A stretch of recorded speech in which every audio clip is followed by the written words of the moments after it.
Good evening. It's December the 17th, I believe, yes, 2018. Getting pretty close to Christmas. We had great weather here in Vernon, British Columbia today. 41, 43 degrees Fahrenheit. Warm, sunny. You'd think it was going to be spring. Next week, winter will start full force according to the forecast. So,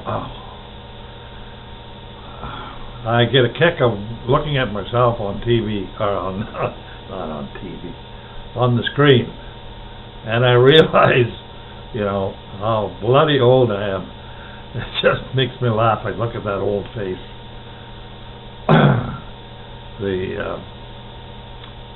It's been with me now for just about 85 years. So, anyway, I was going to talk about a little bit about, I guess, where a person is at.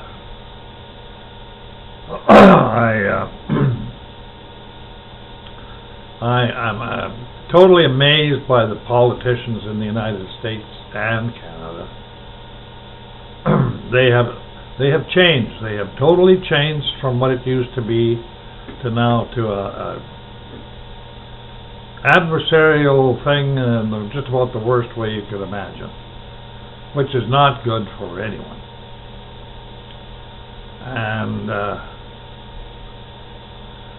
the destruction of countries by all kinds of means, and all this push by, it looks to me like push by forces that are other than Christian forces. It's all against the Christian religion, Christian way of life, and basically against the white race. That seems to be the push now. United Nations, one guy called it the ungodly nations, which is most likely pretty true,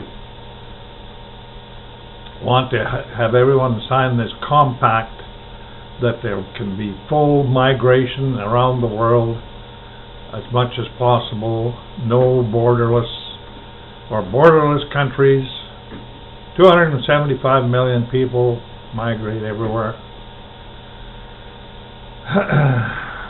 And we have our own politicians who promote this. They are a result of white race of Canada, and the United States has rejected this. Canada has signed on to it because we have a feminist, leftist Prime Minister who's a juvenile and pampered person who's never had a job, and was voted in by the women of Canada because he had nice hair, which was, the main qualification for a Prime Minister. That shows you that it makes you wonder about who should vote and what kind of a system this democracy is.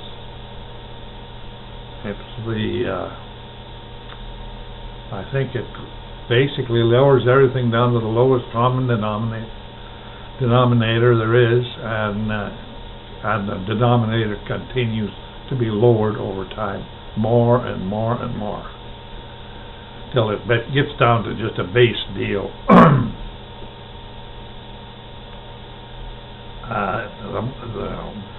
I can see the destruction of the white race coming just like plain day. When they talk about Jacob's trouble, that's going to be what it will be. Jacob is the patriarch of the 12 tribes of Israel. The 12 tribes of Israel have immigrated to all the countries in Europe, around the world, and are basically, from what is evident, is the white race. And I mean, the Bible even says that, we will let the barbarians take us over and whatever, and that is basically the reason why this is all happening. And the thing is, it's all foretold. It's just like nothing's new. It said that women will rule over men, which they're not supposed to. Children will rule. Women have been put on a pedestal by weak men, and as the time goes by, the men become more effeminate, and they lose their position in the society, which they have now lost pretty well. Which means smaller families, less children, etc., which means greater power on the infidels or the people that are coming in from different religions, different nationalities, and we're supposed to just smile and welcome them while they run over all our customs, race, and everything. They don't come here to be Canadians. They don't come to America to be Americans. They come to Canada or the United States for their own reasons, not to become a Canadian. They don't want to lose their culture. They bring their culture and they expect us to submit to their culture. And we, like idiots, do. The white race has got to be the dumbest race in the world, it appears to me. It's just dumb. It destroys itself. And there doesn't seem to be anything a person can do about that. I guess the only thing to do is to realize what's going to happen and basically observe, realize what's going to take place. There's this generation, a lot of the younger generation don't want children. They're a bother to them. They interfere with their life.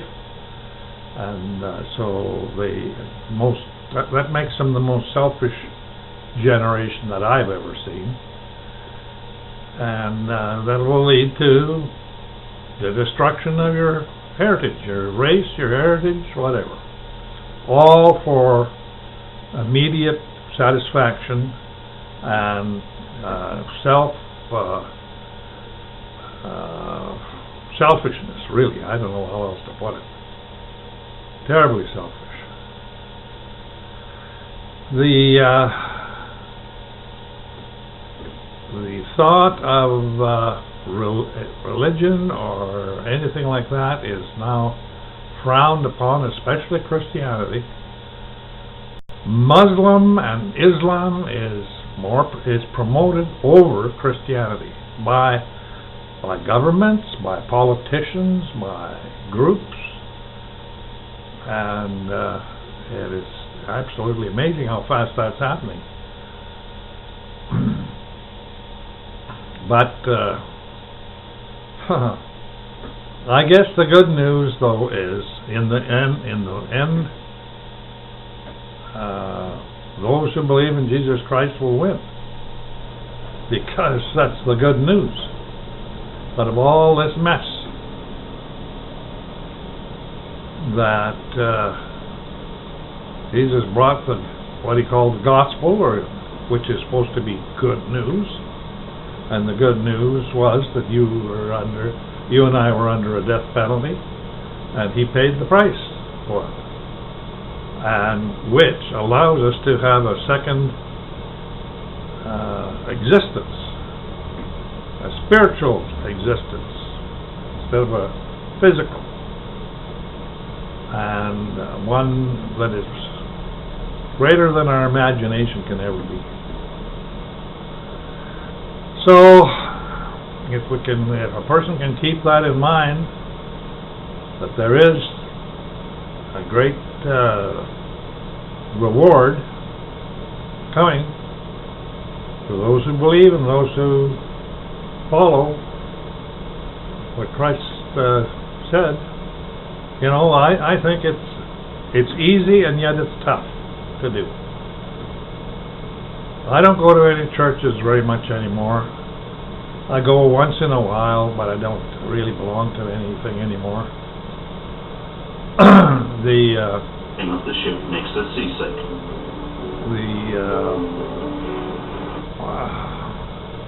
The thing is,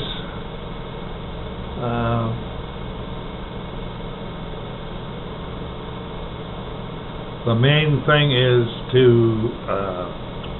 settle something in your mind, and I think that's the whole reason for existence is actually that you are born, and if you're allowed to be born, that you come into this world which and you are given by a system that is already in place to give you a body to travel in, to use, to test all the senses, eyes and ear and vision and feelings and whatever, but the main reason is to make a decision. And I can tell you that it is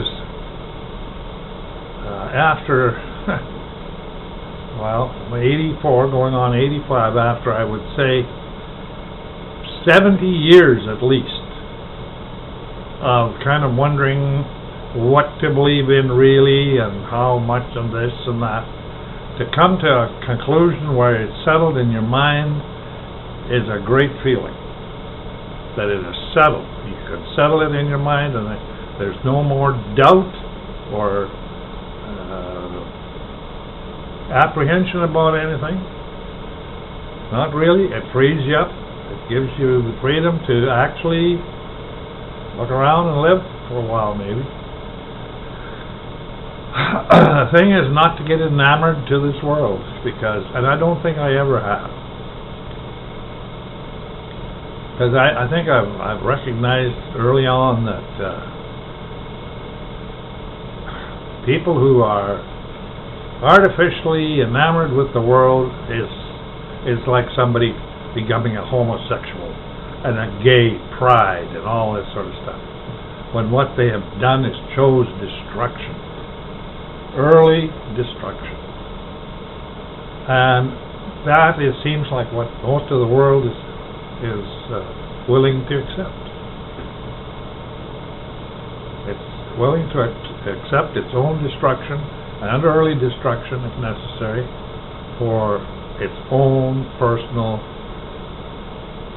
desires. It's amazing to see what goes on in the world, not so much with human beings, but with nature and things that just absolutely can amaze you, and to realize that this had to be created somehow, and who was the mind that created this? Whose great mind was this? Great spirit, great power. And someday we will know. And someday we will be able to see that. And this whole business of prolonging life and doing all of this, I guess, it's okay to look after yourself as long as you're physically capable of doing something. But comes a time when you do wear out and your use of this body is over.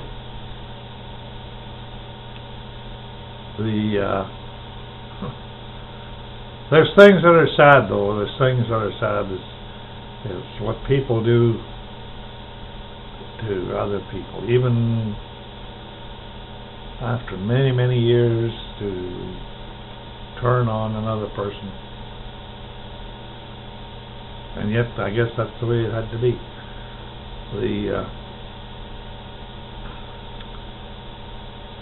I believe that the prayers of somebody who believes in Jesus Christ and God Almighty is more powerful than one knows.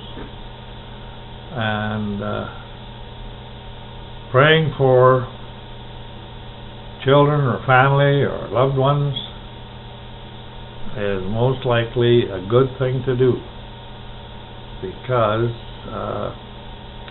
it's always amazed me that God asks people and tells people to pray for someone or do this. Like it has to be an involvement in that person to that person for God to intervene and say, okay, now we'll do it.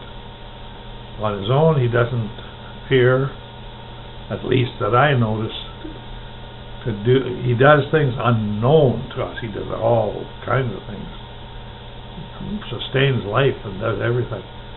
And, the system, the world system of the universe has to run under certain laws, and there has to be power behind these laws to make sure that they stay that way and work that way. Because God is the only one that can enact and pronounce a law. Human beings can't make laws. They don't have the power to do that. They can arrange temporary arrangements or regulations or something, but they change. Those regulations change over time. They're nothing permanent about them. And so, if all goes well, I'm planning to try to take a tour through Mexico in February. I was thinking of starting in Cancun, flying from Cancun to Veracruz, spending 10 days in Veracruz, and taking a bus from Veracruz to Mexico City for 4 days, and then flying to Puerto Vallarta for 7 days, and then flying from Puerto Vallarta to Los Mochis. I'm taking the El Chepe train, which goes through the Copper Canyon in Mexico to Chihuahua. The Copper Canyon is 4 times the size of the Grand Canyon and twice as deep. But it doesn't get the same publicity as the Grand Canyon, of course. But the Grand Canyon is very majestic, and I've seen it. So anyway, that's what I'm planning to do. Whether it comes about or not, I don't know. We'll see. But I would leave on about the 3rd or 4th and come back about the 28th. So it'll be the month of February. And that gets me out of the winter for a while.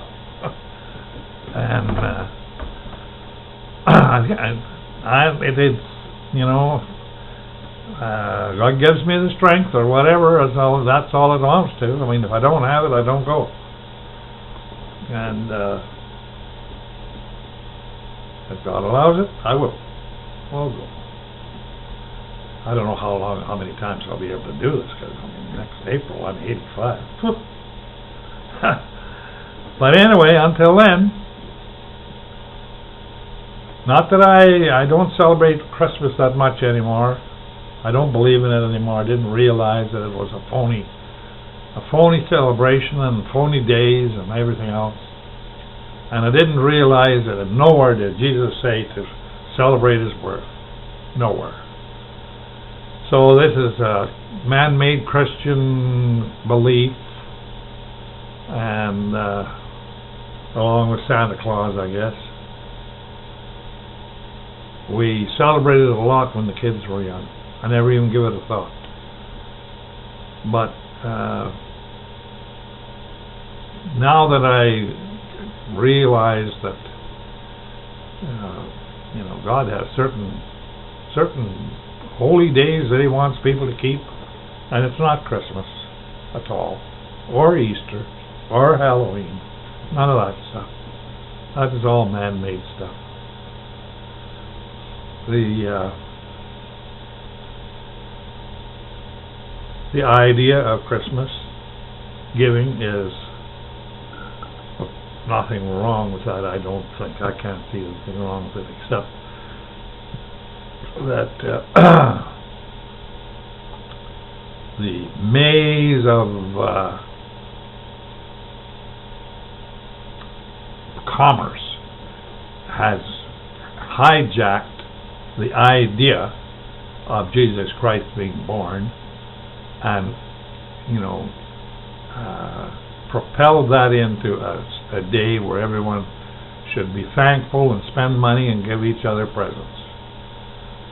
And it is absolutely man-made deal. It's not a God-ordained deal at all. So I'd get an argument from a lot of people on that, because you're not supposed to be against all these good thoughts and good actions and stuff. But I didn't invent it. I don't have to follow it anymore. I'll go and have supper with my daughters, and why not? There's no use to.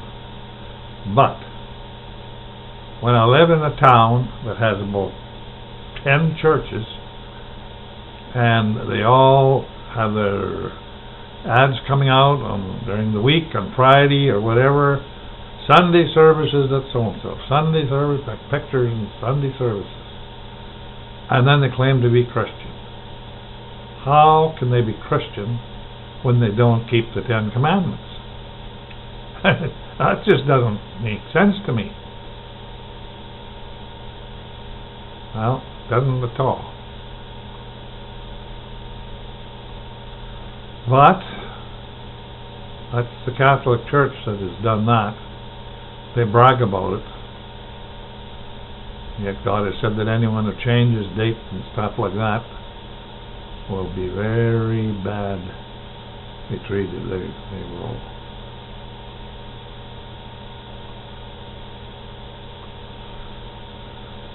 At least that's what it says. Anyway, thank you very much. Talk again soon. Thank you.